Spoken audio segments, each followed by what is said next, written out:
നമസ്കാരം. അഷ്ടപതി കളരിയുടെ മറ്റൊരു വീഡിയോയിലേക്ക് എല്ലാവർക്കും സ്വാഗതം.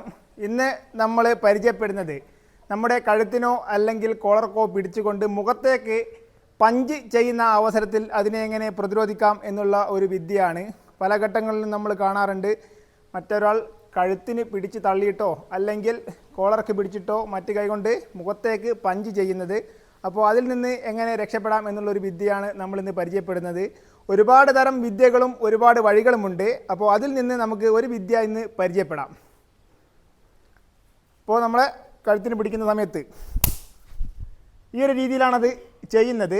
അപ്പോൾ ചെയ്യേണ്ട വഴി, പിടിച്ചു കഴിഞ്ഞാൽ ഉടനെ തന്നെ എതിരാളിയുടെ അറ്റാക്ക് നമ്മളെ മുഖത്തേക്ക് വരും. അപ്പോൾ നമ്മളത് കൃത്യമായിട്ട് നോക്കിയിട്ട് വേണം ഇത് ചെയ്യാൻ വേണ്ടിയിട്ട്. പിടിക്കുന്ന അവസരത്തിൽ തന്നെ ചിലപ്പോൾ അത് തള്ളിയേക്കാം, അല്ലെങ്കിൽ മറ്റ് നിർത്തിയിട്ടായിരിക്കാം, ചിലപ്പോൾ പുറകിലേക്ക് നമ്മളെ തള്ളിക്കൊണ്ടായിരിക്കാം മുഖത്തേക്ക് ഇടിക്കുന്നത്. അപ്പോൾ അത് നമ്മൾ യുക്തിപരമായിട്ട് നമ്മൾ ചെയ്യണം. പിടിച്ച് പഞ്ച് ചെയ്യുന്ന സമയത്ത് നമ്മൾ ഏത് കൈയാണോ ആ കൈ കൊണ്ട് നമ്മൾ അടിച്ച് താഴത്തേക്ക് താഴ്ത്തിയെടുക്കുക ഈ സമയത്ത്. അപ്പോൾ എതിരാളിയുടെ മുഖം എന്തായാലും നമ്മളെ ശരീരത്തിൻ്റെ ഭാഗത്തേക്ക് വരും. ആ സമയത്ത് തന്നെ നമ്മൾ കൈമുട്ട് കൊണ്ട് ആളുടെ താടിയെല്ലിന് തട്ടുകയാണ് ചെയ്യുന്നത്. അപ്പോൾ ചെയ്യുന്ന വഴി നമുക്കൊന്നുകൂടി നോക്കാം.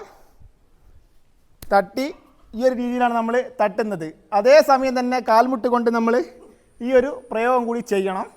അപ്പോൾ ചെയ്യുന്ന വഴി നമുക്ക് പൂർണ്ണമായി ഒന്നുകൂടി നോക്കാം. ഈ ഒരു രീതിയിലാണിത് ചെയ്യുന്നത്. ഇത് നമ്മൾ ശ്രദ്ധിക്കേണ്ട ഒരു കാര്യം എന്ന് പറയുന്നത്, നമ്മൾ ഈ ഒരു പഞ്ച് നമ്മൾ ബ്ലോക്ക് ചെയ്യാൻ ശീലിക്കുക എന്നതാണ്.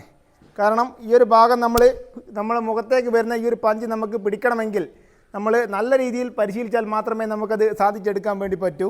അപ്പം ആദ്യം നമ്മുടെ ഭാഗം ഈ ഒരു പഞ്ച് പിടിക്കുക എന്നുള്ളതാണ്, അല്ലെങ്കിൽ നമ്മൾ തട്ടി മാറ്റുക എന്നുള്ളതാണ്. പിന്നത്തെ ഒരു ഘടകമാണ് നമ്മളെ കൈമുട്ട് മടക്കിക്കൊണ്ടുള്ള ഈ ഒരു പ്രയോഗം. അത് നല്ല രീതിയിൽ പരിശീലിച്ച് വെച്ച് കഴിഞ്ഞാൽ മാത്രമേ നമുക്കത് വേഗതയിൽ ചെയ്യാൻ വേണ്ടി സാധിക്കുകയുള്ളൂ. അല്ലെങ്കിൽ പിടിക്കുന്ന സമയത്ത് എതിരാളിയുടെ മറ്റൊരാക്രമണം നമ്മളുടെ ഭാഗത്തേക്ക് വരുന്നതായിരിക്കും. അപ്പോൾ അത് നമ്മൾ വളരെ ശ്രദ്ധിക്കണം. പിടിക്കുന്ന സമയത്ത് തട്ടി ഈ ഒരു തട്ട് കൂടി നമ്മൾ ചെയ്യണം. ഇത് നമ്മൾ നിത്യം പരിശീലിച്ച് വെക്കണം. അഷ്ടപതി കളരിയുടെ ഈ ഒരു വീഡിയോ എല്ലാവർക്കും ഉപകാരപ്പെടുമെന്ന് കരുതുന്നു. നല്ലൊരു വീഡിയോയുമായി നമുക്ക് വീണ്ടും കാണാം.